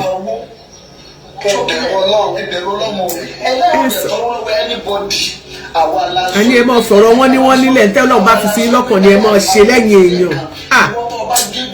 ìwọ lè pè. èyí náà lẹni kọ́ bá yín gé tó wọ́n tún wá gé pé ẹ ti fọ́lẹ́ làwọn olóṣè. ṣé ráwọn èèyàn kan pàápàá ẹ mọ̀ ṣe tó dáa lọ ẹ tó mọ̀ fi kan níbọ̀ láàrin ẹ tó ṣe pé tó ń ṣe tó tún fa kìnìún ẹ mọ̀ mọ̀ ṣe pé mọ̀.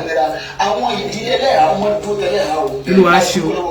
àwọn tí wọ́n ti fún yẹlẹ́ àwọn dúró tán ni o àtọkùnrin wọn. ẹ̀kọ́ wo ló wà ń bẹ̀ ọ̀rọ̀ tá a fà á sọ wípé àwọn ìdílé ẹlẹ́yà ni wọ́n dúró ti ẹlẹ́yà ọ̀pọ̀lọpọ̀ ló wà nínú ìṣòro tí kò rí anybody dúró tì í gbogbo ìgbà míì gbogbo nǹkan ìgbà míì kì í ṣowó ṣùgbọ́n náà má yẹ ká wà nínú ìṣòro bí o bá wà nínú ìṣòro tàbí ẹ̀dá kan làwọn kọjá nínú ìdílé nínú kinní kan ẹ jẹ́ ká máa gbìyànjú ká máa dúró ti irú wọn ìgbà yẹn kọ́ ló yẹ ká máa fi wọ́n ṣe yẹ̀yẹ́ wọ́n sá dáadáa nípa family ẹlẹ́yà wọn ló ṣe dáadáa so I think I like that aspect. ìdílé bàbá ìdílé ìyá àbá káló bá ní fóònù nọ́mbà gbé bóyá gbogbo ìdílé bàbá ìdílé ẹ̀ wá ti dúró tán ti pẹ́. nígbàtọ̀ ẹ̀jẹ̀ wá fún aláyè pé ká wájú lábí ilé àdúgbò wo yìí o àdúgbò wo yìí o àwọn náà wà ó kéde wọn o àdúgbò àmọ́ wọ́n tó ọba fẹ́ ṣiṣẹ́ ìbáadá ọlọ́ọ̀ni wà máa ń dùn káàdì wọn ní àwọn ìsìnkú mi. àfẹ́ dá wa lò. iná láàbì máa ń táàbù náà pàṣẹ ẹ̀wọ̀n wà ní sọ́ọ̀tà wa aláwọ̀ gbogbo tábà ti ṣe yìí à ń tẹ̀síwájú ìwọ́n tó fẹ́ ṣiṣẹ́ ìbáadá báyìí bóyá ẹ̀ wà láàyè. ọ̀pọ̀ ẹlẹ́yà ń kọ́ àáfà.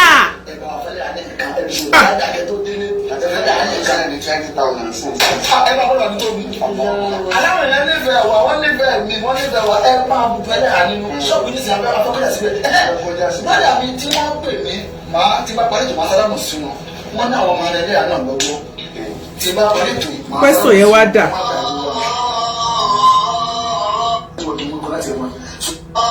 àìrọ́. 1692 ó máa sọ tí ò yé lọ kéèyàn kan sọ. ẹni sùúrù ṣé mo ti kọjá abẹ ṣé mo fast forward ẹ ni. ẹni sùúrù. ó máa sọ tí ò yé lọ náà gbàdá àbàfẹ́ kà sí iṣẹ́ fẹ́fẹ́lẹ́ àìní ẹ̀ka ó fún nàbà 909024. ẹni àfa sáré sọ ṣé mo ti yá sáré family issue kí ló dé 14. àwọn olè àkáǹtì nàmbà yín dá àkáǹtì ṣiṣẹ́ fẹ́lẹ́ àì 200,000 ní owó tí wọ́n fi máa jẹun lọ́wọ́ láì. ẹ jẹ́ jẹ́ kí n gbé báyìí mo fẹ́ question tí mo lọ gangan ni mo ti kọjá ẹ̀mí ìmọ̀ ṣá. wọ́n ní títí wọ́n lẹ́bí tì ìgboro ní wọ́n àwọn. 14:19 open 1 minute ẹ jẹ́ kó play débẹ̀ mi ìfẹ́ kó fast forward. owó tí gbogbo ayé ní ajá tí wọ́n dá nìyẹn ibẹ̀ láti gba ilé ibẹ̀ náà láti náwó. so mo ti fast forward ẹ̀ lẹ́ẹ̀kan nìyẹn o. ibẹ̀ náà láti yọwọ́ fóònù kíndúnlé náà láti ta ọ̀nà ṣáàtà náà ẹ̀sà kan ọlọ́run bá láàbà ọ̀gá sí fún yín ẹ̀dá owó tó ní ká fún yín ẹ pé nọ́mbà yín báyìí gbogbo ẹ̀ máa gbọ́ nọ́mbà yín kẹ́kẹ́ tó pé nọ́mbà yín nípa tọ́lọ́pọ̀ yín dé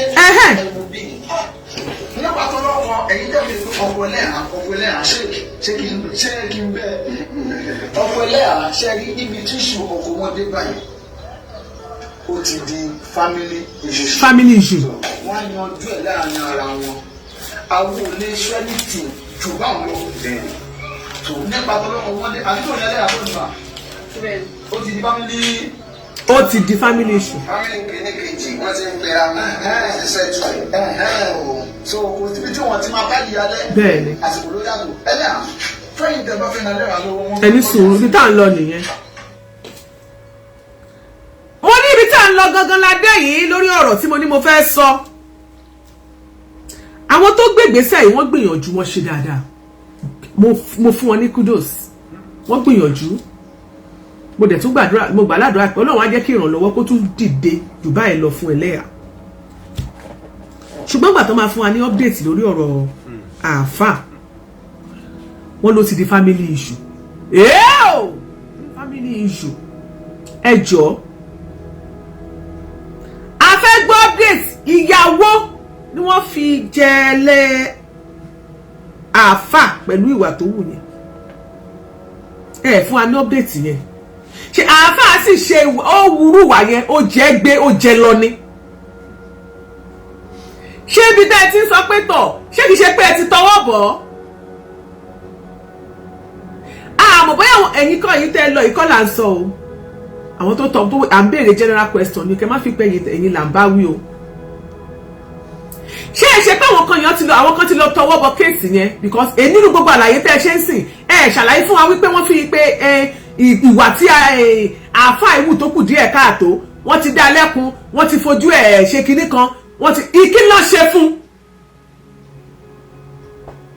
because the main issue gangan pápá sọ̀rọ̀ lé lórí mọ́ wọ́n ní Alfa wọ́n ní first wife ẹ̀ wọ́n ní bó ṣe lù nìyẹn gbogbo aláfẹ́ tí ara wa gbọ́ wọ́n lù ìyá lónìí ìyá lánàá wọ́n ní lọ́bàrà bẹ́ẹ̀ ló jẹ́ kárábìnrin yẹn kú so kéèsì tẹ́ treat sí obìnrin nìkan lẹ́ focus sí fine all well and good we appreciate it Alfa gangan tó lùyàn tó ṣèyàn léṣe ẹjọ́ torí tọ́lọ́ ìyàwó ló tọ́ sí kí ni ìjìyà tó wáyé fún Alfa yìí pẹ̀lú ìwà tó wù yìí àti ìgbọ́ pé ìjìyà kankan báyìí wáyé fún kí ni tẹ́ ẹ ṣe fún láti dá lẹ́kun ẹ̀ sọ fún wa pé family issue ni ṣé àìsàn àrùn kéèyàn mọ́ lu obìnrin tó ń bẹ ní ara Alfa ṣé ẹ ti mú kúrò bẹ́ẹ̀ now ẹ sọ fún wa pé ìgbésẹ̀ bí Eleha wọ́n ní family issue ni àwọn family méjèèjì wọ́n ti ń pera wọ́n ti fẹ́ parí ẹ̀ ìgbà tẹ́lẹ̀ kọ́kọ́ máa dé àárín yẹn ẹ sọ wípé ẹ ti gba ṣọ́ọ̀bù fẹ́ Eleha wọ́n máa rọjà sí tí Alfa náà tó bá ti mú tọ́lọ́kọ́ bọ̀ wá tí Eleha náà tó náà ní ṣọ́ọ̀bù tó ṣe gbogbo ẹ̀ pínlẹ̀ wọn ní mọ̀ jà nítorí 800,000 mọ́ tí gbọ̀n pé àwọn ọkùnrin kan wà bá ṣiṣẹ́ ọkùnrin gbèdérégbèdé tó bá tó kọ́ fi ilé kọ́ fi ṣe gbogbo dílé lẹ́kọ́ fi ṣe ṣọ́ọ̀bù fún ìyàwó bí kíní orí wọn ìbá jẹun lórí wọn wọ́n lè lọ sí ṣọ́ọ̀bù kan lè lu obìnrin yẹn ní àlùbámọ́ ṣọ́ọ̀bù tí wọ́n tún bá tó bá wà ní ṣọ́ọ̀bù jẹ́. àníwà tá a fa ìwú yìí kí wọ́n lè rí ẹ̀ṣẹ̀ kí ni ìjìyà tẹ́ ti tí wọ́n fún ó yẹ kẹ́ update wa lórí ìjìyà tí wọ́n fojú ẹ̀ wì. the only thing tá a gbọ́ ni wípé wọ́n mú lọ sí wọn tí wọ́n ọlọ́pàá ti arrest ẹ o lẹ́yìn ìgbà náà ẹ ti lọ bẹ́ẹ̀ lé àbí àbóṣe wà nítorí ẹ ó tún tẹ̀ ń sọ ìsìn àwọn family ti ń dá sí definitely ẹ wọ́n ti gba bẹ́ẹ̀lì ẹni tó fẹ́ lùyàn pa. ìwádìí wo lórí ẹṣẹ́ ọlọ́pàá ṣe pẹ̀lú first wife ẹ̀ tí wọ́n sọ wípé lúlùlùlùlù bárabárabára òun náà ló rọ́bìnrin yẹn lọ sọ́nà ọ̀la kejì ẹjọ́ ẹ lò ó what is the update about that? ẹ fún wa lọ́bìlẹ̀tì o àti ìrìn kankan gbọ́ o torí the main issue lórí ọ̀rọ̀ àfáì it could happen to anybody. I'm telling you.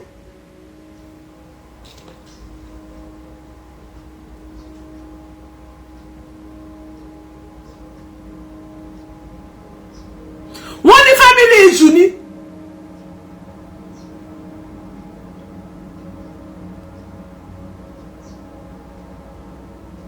Ó yẹ kí ẹ jẹ́ ká mọ̀ ibi tọ́rọ̀ dé dúró lórí ọ̀rọ̀ àfà. Update yẹn òkun tó lórí ọ̀rọ̀ àfà. Wọ́n ní ká family issue ká gbẹ́nu dákẹ́ family issue. Ẹ lò ẹ mọ̀ pé family issue máa wà lẹ́tẹ̀lẹ́tẹ̀lẹ́ kí ló dé sórí kí ló wá lórí social media.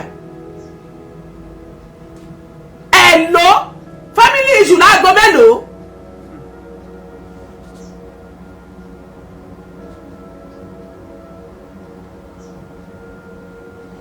Ní kẹ́ bá sọ̀rọ̀ family issue ṣùgbọ́n tẹ́ bá fún wa ní update pé àáfà tó ṣe nǹkan báyìí o wọ́n ti fi ojú ẹ̀ bá iná òfin o wọ́n ti fojú ẹ̀ wíná o in fact nǹkan báyìí báyìí ni wọ́n ṣe sí o ọ̀rọ̀ yẹn gan bla bla bla bla kẹ́ ẹ fún wa ní update. àáfà tó yẹ kẹ́ ẹ gbé lọ sí rehabilitation center kẹ́ ẹ gbé lọ sí rehabilitation home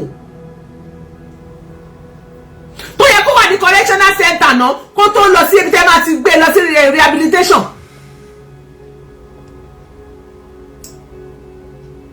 ẹjọ́ family matter ni ìjẹ́ àáfàá ti jáwọ́ nínú àlù obìnrin.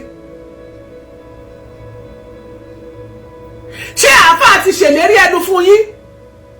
ṣé ìlérí ẹnu ni àbí pé kò ní rí bẹ́ẹ̀ mọ́? ṣé ẹ ti ṣàdúrà ni àbí wọ́n tún lẹ́tí fún mú?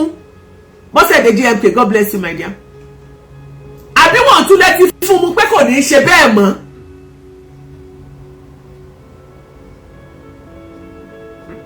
ẹ̀yin family wọ́n náà family sọ pé family matter ni.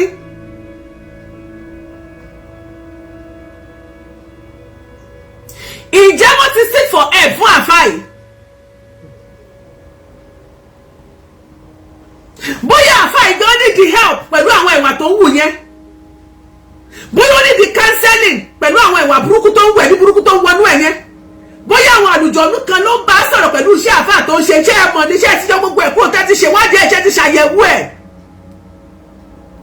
It is not about ká ṣí ṣọ́ọ̀bù fúnyàwó ká ṣe everything kí ṣọ́ ọjà wà ń bẹ̀ àfáà náà tọ́rọ́ kọ́bọ̀ tó bá ń rí so téyàwó bá ti ń jẹun tó ti wà ókè kò ní sí wàhálà mọ́ oníkàkùn á máa lọ it is more than that.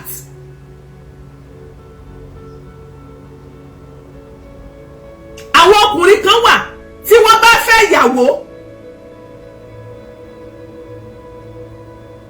wọ́n á máa na ìyàwó wọn tó bá sì ti nà báyìí tó bá ṣe léṣe tó báyìí tó kiri ẹ bá ti ká láàrin ìṣẹ́jú kan lójú wọn báyìí wọ́n á dọ̀bálẹ̀ ni wọ́n á mú ẹsẹ̀ ẹ̀dá nígbà tí wọ́n máa sun ẹkún kíkorò pé kó ṣàánú àwọn kó dáríjà wọn.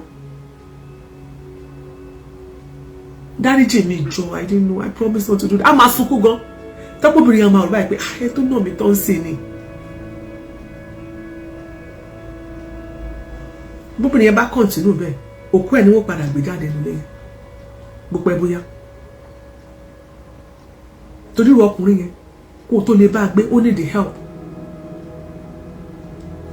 bóyá spiritual help ni o bóyá counseling ni o ó need it.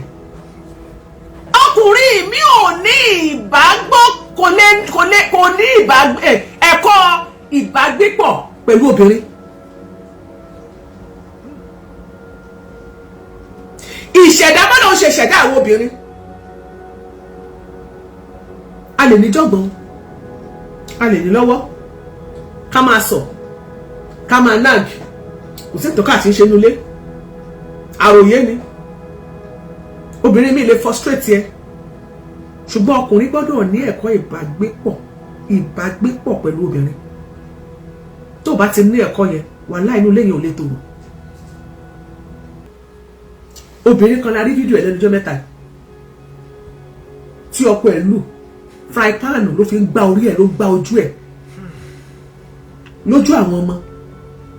Àkọ́kọ́ ẹ mọ̀ pé àwọn ọmọ yẹn gẹ́gẹ́ pàápàá tí wọ́n bá tètè mójútó àwọn ọmọ yẹn láti lẹ̀ pẹ̀lú nǹkan tí wọ́n rí lójoojúmọ́ bí bàbá wọn ṣe ń lù ya wọn lálùbami yẹn, wọ́n máa wà traumatized. Ìgbésí ayé wọn lọ́jọ́ iwájú tí wọ́n bá tètè ní Jésù kó ètè bá wọn, wọ́n máa fi ẹ̀kọ́ wọn kó tiẹ̀ lọ fún àwọn yẹn ní counseling.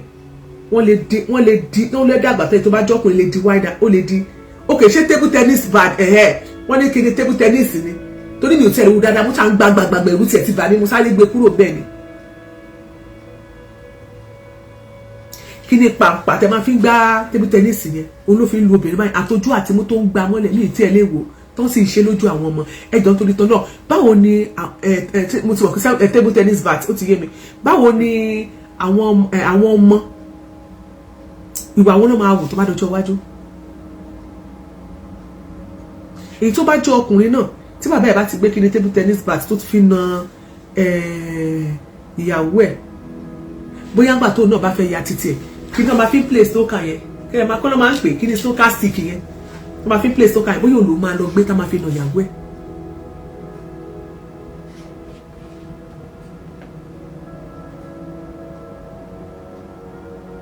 Mo ti mọ̀ kí ni table tennis bat, mo ti mọ̀ wọ́n fi ṣe pánpánpán yẹn.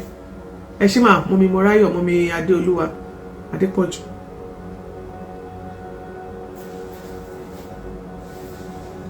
Ọmọ náà lọ gbé kí ni snooker.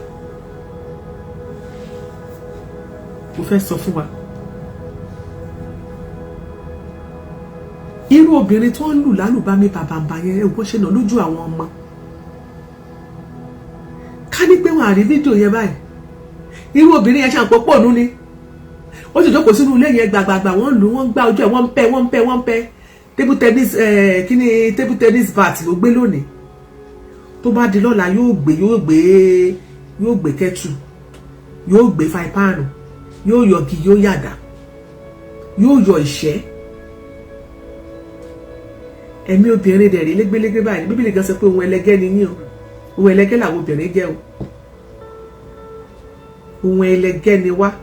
Bó ṣe jẹ́ pé ẹnu wa ò kí ń rọ̀ wá ń gbà mí, ṣùgbọ́n bó o bá ro tọ̀rọ̀ ẹnu obìnrin, ọkùnrin yẹn máa pààyàn wá dẹ́ṣẹ̀ wọn.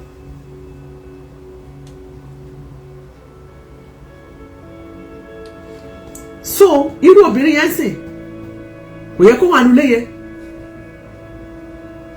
Kì í ṣe pé wọn fẹ́ kó gbélé ọkọ, ṣùgbọ́n wọn ò fẹ́ kó kú ni. Ṣùgbọ́n tó bá choose láti sọ pé òun fẹ́ gbé bẹ̀, obìnrin yẹn bẹ́ẹ̀ ni àsísá ẹ wo Adéolúwa, ojú ẹ̀ ló ń target ẹ̀ ó fẹ́ ba ìwà ẹ̀jẹ̀ ni. Bóyá lady yẹn bóyá fáyé wo obìnrin ni pé wọ kò sẹ́ni tó máa pè ẹ́ mọ́, máa bàjẹ́ òní obìnrin pé máa ba gbogbo ojú ẹ̀jẹ̀, máa bẹ̀wọ̀ ẹ̀jẹ̀, ó ń target ojú ẹ̀ ní lóòótọ́. Yes, ṣó yẹ kó wà nílé yẹn, kì í ṣe pé wọ́n fẹ́ kẹ́ gbélé ọkọ, ṣùgbọ́n tó bá ti rí pé wọ́n ti ń lù ẹ́ nílùú bara gbàgbàgbà, gbà lónìí gbà lọ́la, yóò bá ní tójú òun ò bá fọ́ bàìbà ni ó máa wò. Tí ojú yẹn ò bá fọ́ bàìbà lókùn tá máa wò. But people don't understand. Kò sẹ́ni tó ètì yín lẹ́yìn ọkùnrin, bọ́ ó lè máa nà ìyàwó gbàgbàgbà kínú àwọn èèyàn dùn sí, nítorí pé ikú ló kọlẹ̀ gbọ̀ngbọ̀ngbọ̀n fún obìnrin tó bá yètè bẹ́sẹ̀ sọ. Ikú ló ń kọlẹ̀kùn fún obìnrin tí ò bá tètè bẹ́sẹ̀ sọ̀rọ̀.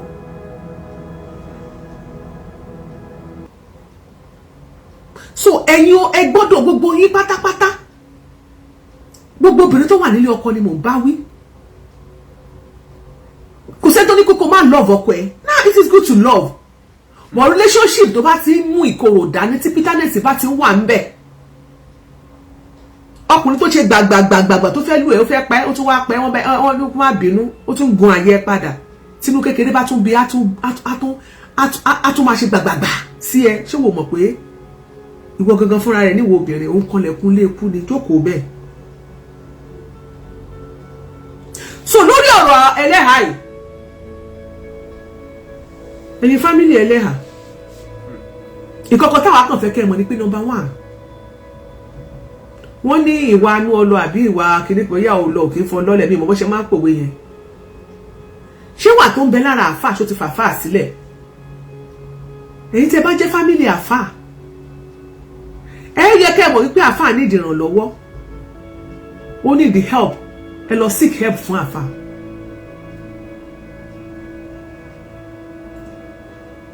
ní gbogbo ìwà tí àfà sí ìwù tó gbẹnu tán yìí a ò rí ìjìyà kankan.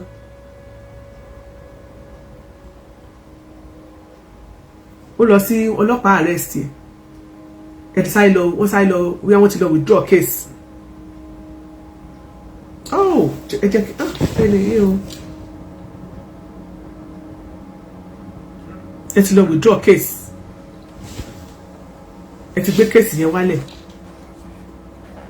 ṣó yẹ kó rí bẹ́ẹ̀ mo bọ̀ ṣé mo lè fi ìkọ́ yìí ṣá.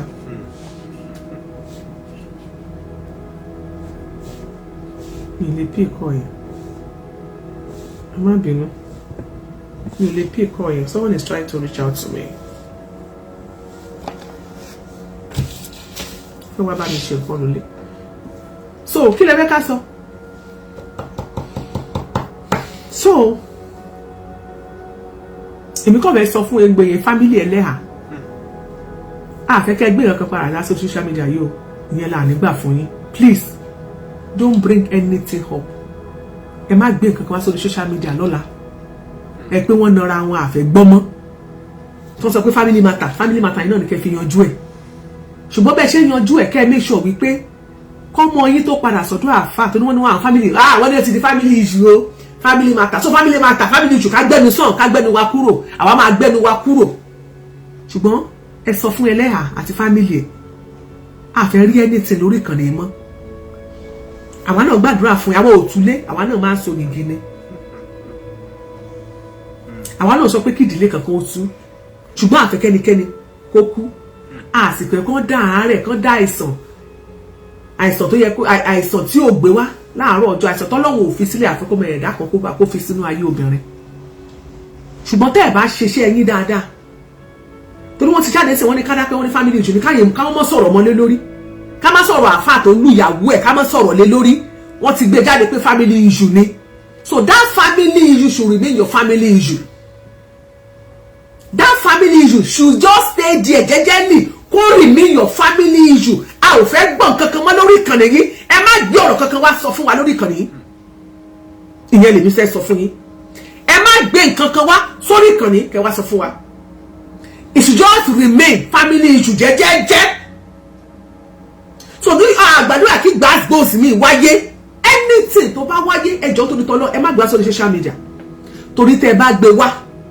ìgbà ilẹ̀ máa jẹ́ ká lọ díìkì gbogbo ẹ̀yin tẹ́ ẹ lọ ṣe kí ni tẹ́ ẹ lọ ṣàbòsí nínú ọ̀rọ̀ àwọn méjèèjì pé kẹ́ ẹ mọ̀ kó kẹ́ ẹ gbọ́dọ̀ parí ẹ̀ ní ẹ gbọ́dọ̀ ṣe báyìí ní ẹ̀yin tẹ́ ẹ ní tẹ́ tí wọ́n bá àwọn fámìlì kan sọ̀rọ̀ ẹ̀yin tẹ́ ẹ ń pè ẹ fẹ́ káàṣírí àfà tú ẹ̀yin tẹ́ ẹ fẹ́ kí ojú ti àfà ẹ̀yin ẹ fẹ́ tójú ti ẹ̀sìn Islam ẹ̀yin tẹ́ ẹ fẹ́ ṣe kí ìgbà yẹn la máa lọ díìkì la máa gbé yín wá síta yóò bá dẹ̀ sọ wípé awífúnni kó tó dání àgbàjàkadì ni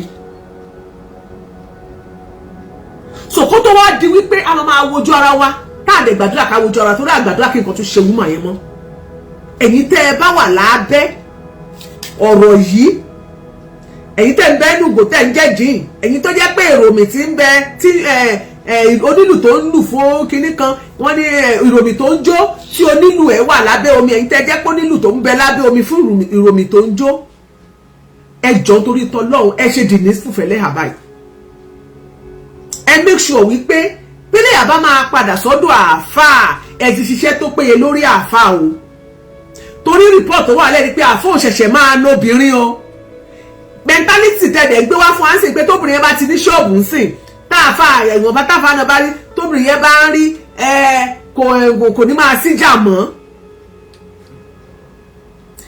Ẹ̀yin ọ̀rọ̀ dídó náà ńkọ́ ṣé gbogbo ẹ̀ náà lẹ ti bá wọn yanjú mọ́? Torí àfà ìyàwó ní Eleha ní ó gbé wá súnmọ́ òun òní rárá òun ò ṣe kìnnìkan ṣé gbogbo ẹ̀ náà torí irú àwọn ọkùnrin báyẹn náà ẹgbẹ́ bóbìnrin ò bá ti fẹ́ lòdì ṣe yóò mọ ọ̀rànjú wọn ẹni bí ajá tọkàn ọgbà lẹ gbogbo rẹ̀ ọmọ dìde ní ọmọ bínú ní ọmọ ṣe ní ọmọ lọ ní ọmọ ọbọ bí ilẹ̀kẹ̀ ẹ̀dí nítorí pé wọn ò fún ṣe gbogbo ẹ̀ náà lẹ́ẹ̀ kó pọ̀ láti ilẹ̀ o. Ẹ̀mí burúkú tẹ́lẹ̀ ń gbẹ nínú àfà ẹ wà bẹ́ẹ̀ ti yọ ẹ̀yìn kéèyàn mọ́ nọ́bìnrin gbàgbà ẹ mọ̀ bẹ́ẹ̀ ti yọ kú ọwọ́ àfà tó rorò tó ẹ́pọ̀ owó tó máa ń fast bóyá máa wá nǹkan ṣe sí bóyá máa fi àkànnù sí ọwọ́ yẹn ni o àbí a máa mú ní ọwọ́ yẹn a máa chain a máa sọ mọ́bì kan tó bá ti fẹ́ sùn láràárọ̀ àbí lára àbí a mọ̀ sílẹ̀ gbà torí èmi ò mọ tá a ṣe tọwọ́ àfà àyà tí mọ́ nọ́bìnrin gbàgbà gbogbo ẹ̀ náà lẹ́ ṣe bóyá á dẹ̀ lọ mú ẹnìkan ẹ lọ wọ ẹnìkan tí ó lọ rẹ́ǹtì ilé síbi tí wọ́n jọ ń gbé tó bá ti gbọ́ ti bẹ̀rẹ̀ lára yóò sáré dìde pápápá ẹ ṣọ́ra ní o ṣe gbọ́ ẹ rántí pé ọ̀rọ̀ yìí a sọ lórí social media pé kò gbọdọ̀ jáde síta ẹ má bà wá lójú jẹ́ o bóyá kẹ́ ẹ lọ wá yẹn because ibi tí ọ̀rọ̀ dé dúró yìí a ò ní fẹ́ kó jẹ́ wípé nǹkan kan máa ṣẹlẹ̀ à lè fẹ́ kí nǹkan ó ṣàfà náà so ẹ̀yin fámìlì là ń bá sọ̀rọ̀ báyìí àtọ̀tún àtòsí tẹ́ ẹ̀ ṣe kúbẹ́kúbẹ́ tán lẹ́ fẹ́ parí àníkẹ́ má parí inú wa dùn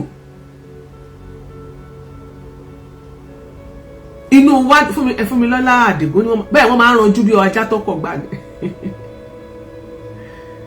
inú wa dùn kàn parí ẹ̀ àwọn òsọpá àwọn against ẹ ṣùgbọ́n àfọ ò gbọ́dọ̀ na Eleha mọ́ o bóyá ọbádẹ wà bí ọlọmọdé àríwú ẹ bírú ẹ bá wá ṣẹlẹ̀ àfẹ́ gbọ́ lórí social media ohun tójú Eleha bá rí bẹ́ẹ̀ mo gbé wá sórí ìkànnì mọ́ o.